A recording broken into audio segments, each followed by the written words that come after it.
Hi and welcome back. This is Spectre P, and we are Spectre AI.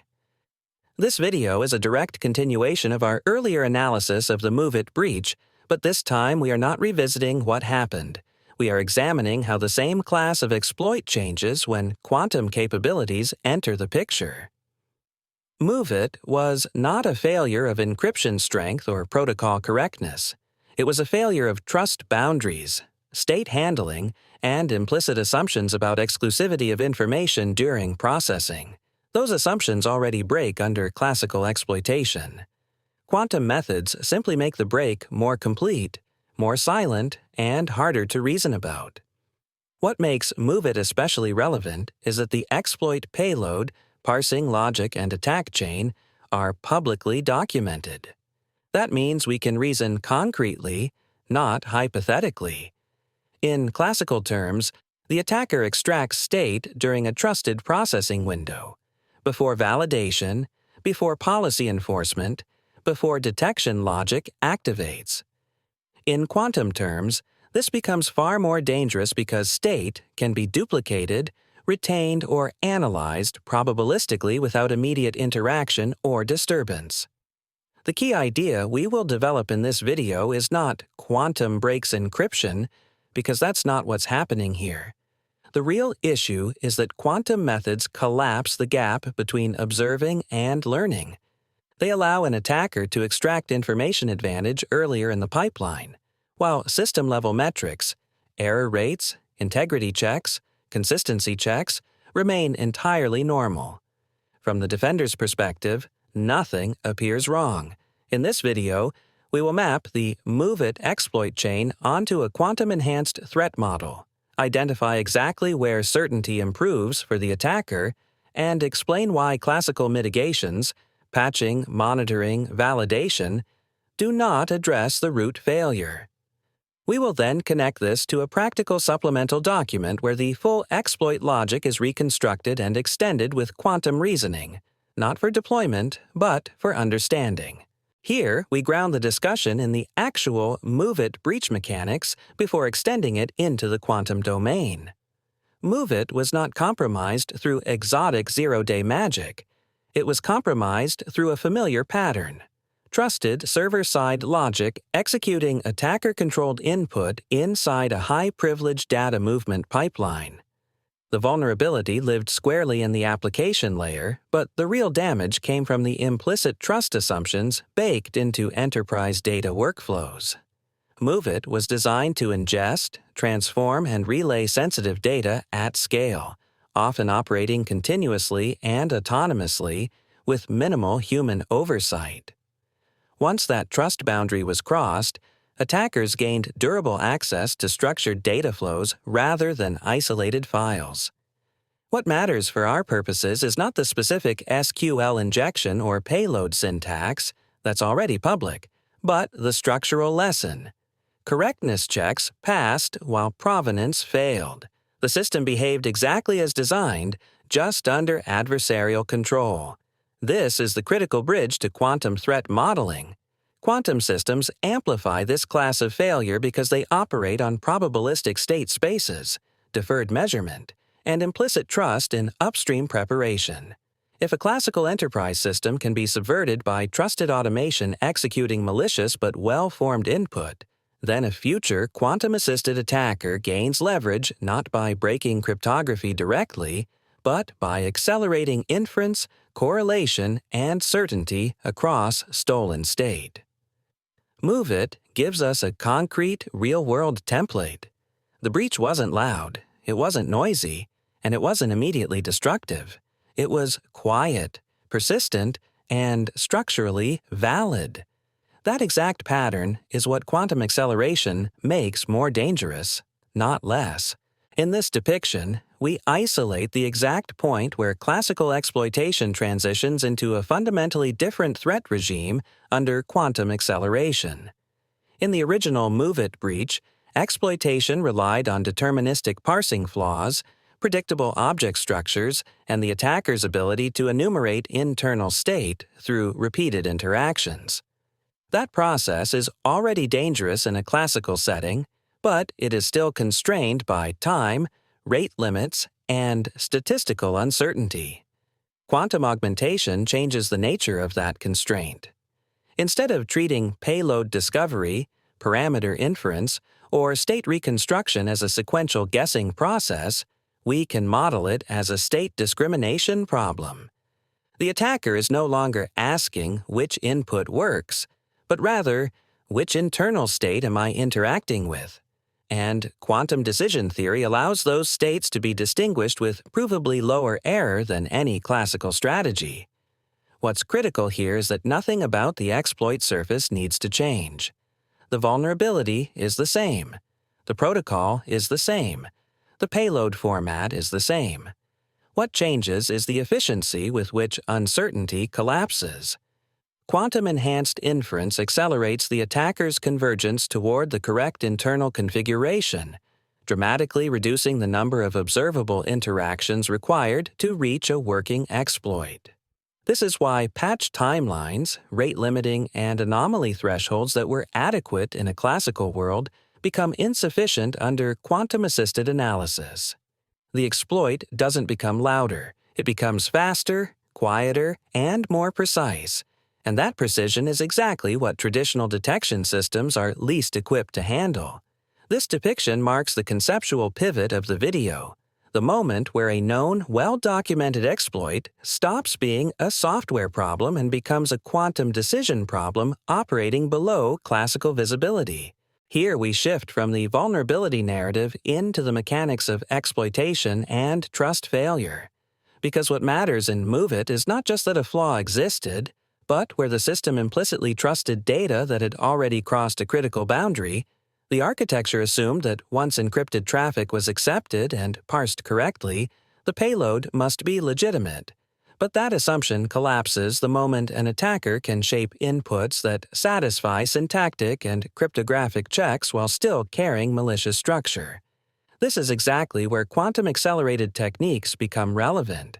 Not because a quantum computer magically breaks encryption in real time, but because it can dramatically improve search, correlation, and candidate generation against constrained exploit surfaces, especially when parsing, deserialization, or metadata-driven execution paths are involved.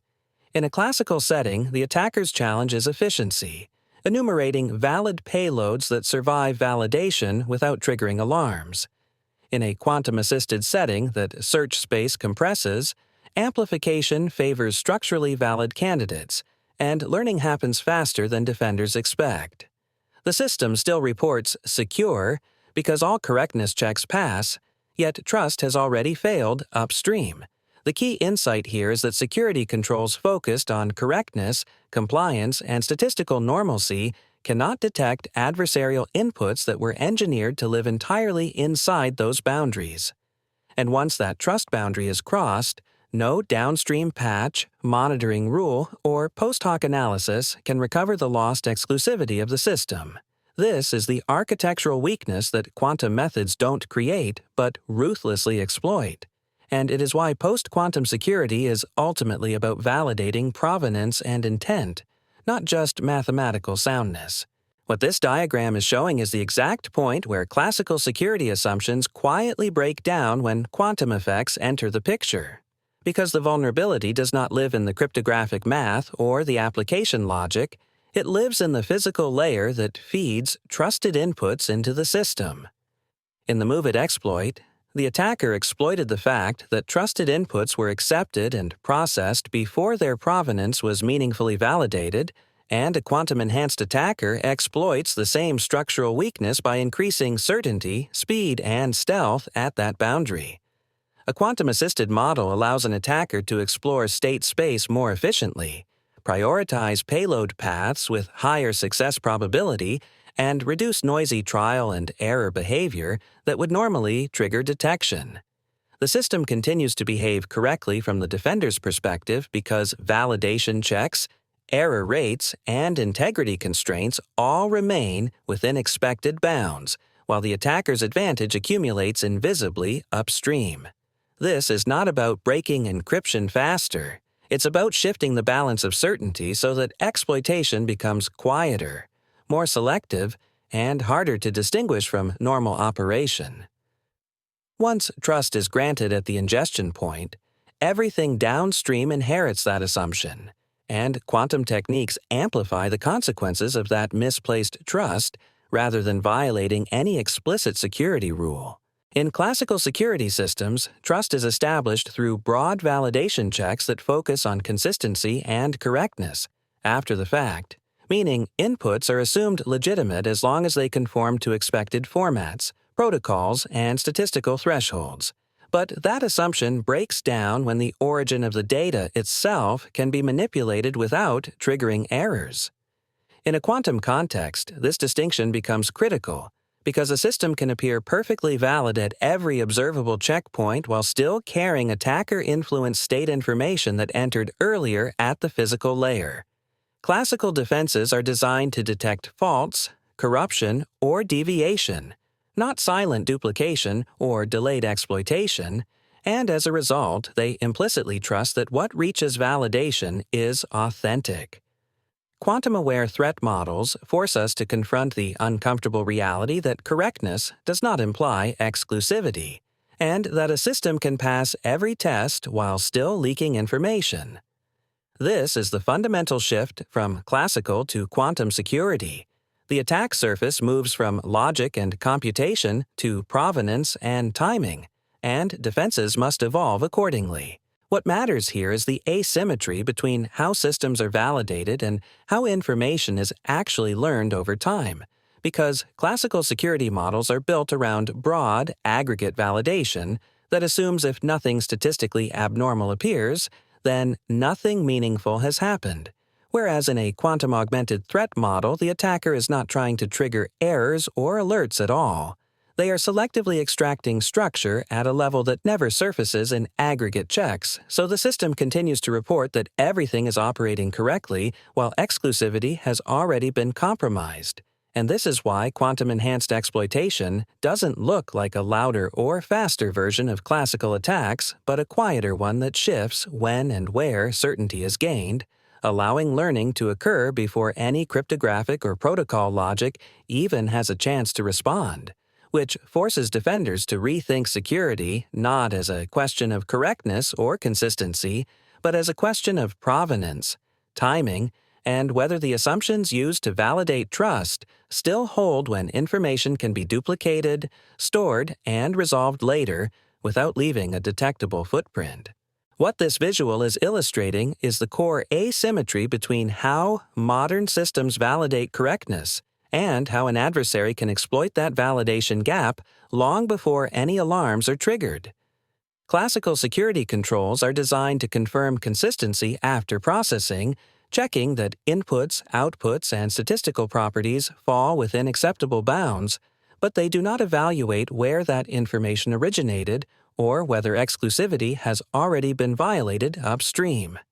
In the context of a data transfer or managed file workflow like MOVEit, this means integrity checks, authentication, and protocol compliance can all succeed, while an attacker has already duplicated or inferred sensitive state earlier in the execution path.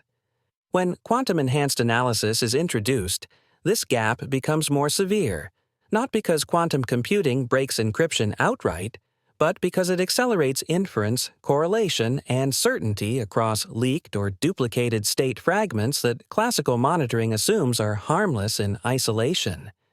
The result is a system that remains operationally correct while confidentiality is quietly eroded. This is not a brute force failure, and it is not a software bug in the traditional sense. It is a structural trust failure where validation happens too late in the pipeline. The key takeaway here is that as systems become more automated and more data-rich, especially in hybrid classical quantum futures, security must move upstream to validate provenance and exclusivity before reconstruction and processing occur. Otherwise, correctness checks will continue to pass even as meaningful secrecy collapses underneath them. What this visual makes clear is that the threat model itself is shifting faster than most defensive assumptions can keep up with. We are moving from an era where exploits were isolated events with fixed payloads into an environment where attacks continuously learn, adapt, and refine themselves below traditional detection thresholds. In a classical context, intelligence is extracted after exploitation, but the process is noisy and constrained by time, access, and error rates. In a quantum-enhanced context, intelligence gathering becomes quieter, earlier, and more precise, because information is duplicated or inferred before validation logic ever executes. This means defenders are no longer racing attackers at the point of detection. They are already behind at the point of state formation. The danger is not that systems suddenly fail in obvious ways, but that they continue to operate normally while adversarial knowledge accumulates invisibly. When quantum-assisted analysis is applied to known exploit chains, the attacker's advantage compounds across time, rather than triggering alarms in the moment. This is why rising threat intelligence is no longer just about better signatures or faster response, but about recognizing that future attacks will exploit assumptions embedded deep in protocol design and system architecture. Security strategies that do not account for this shift will appear effective on paper while quietly losing ground in practice. What this ultimately forces us to confront is that defensive posture cannot remain static while adversarial intelligence evolves dynamically, because the assumptions baked into classical security models were never designed to survive environments where state can be duplicated silently and exploited later without triggering statistical alarms. Trust evaluation has to move away from correctness checks and toward provenance verification, where exclusivity and origin are validated before any higher-level processing occurs. At the data layer, provenance and timing must be tracked independently of payload content, with cryptographic and quantum-aware controls operating upstream rather than as post-hoc mitigations. System components must be redesigned to reduce implicit trust across interfaces, eliminate silent state propagation, and support computation without exposing sensitive intermediate representations. Finally, tooling and operational processes must assume quantum-enhanced adversaries from the outset, favoring adaptive, fail-slow defenses that degrade safely rather than brittle controls that collapse once thresholds are crossed. The core lesson is simple but uncomfortable. Defense must evolve at the same pace as offense, or it will always be one architectural generation behind. What this ultimately shows is that modern security failures are no longer about broken algorithms or missing patches, but about misplaced trust at the physical and architectural layer, where systems assume that what enters a trusted boundary is inherently legitimate. In the case we examined, the protocol behaves exactly as designed. Validation checks pass, error rates remain within tolerance, and every downstream control reports normal operation. Yet, meaningful information leakage has already occurred before any cryptographic logic even executes. This is the core lesson of quantum-enhanced threat models. Attacks do not need to be loud, disruptive, or probabilistic to be effective. They can be passive, structurally invisible, and temporally delayed. When adversaries can extract advantage by duplicating information at the point of formation rather than during processing, defenses that rely on detection, anomaly thresholds, or post-hoc correction simply do not apply. The implication is not that quantum systems are insecure by default, but that security architectures must evolve to explicitly validate provenance, enforce trust boundaries earlier, and treat physical state generation as part of the security surface itself. As quantum capabilities mature, systems that fail to adapt to this reality will not fail catastrophically in obvious ways. They will fail silently, confidently, and at scale, while believing they remain secure. Thank you for watching. If you found this useful, please like the video and subscribe to the channel. It really helps us keep building deep, real-world quantum security content. You can visit spectreai.ai to explore over 55 hands-on quantum security labs and learn by doing, not just by theory. If you're interested in going deeper, You can also find our books on Amazon. And finally, leave a comment and let us know what you'd like to learn next. We read them all. Thanks again, and we'll see you in the next video.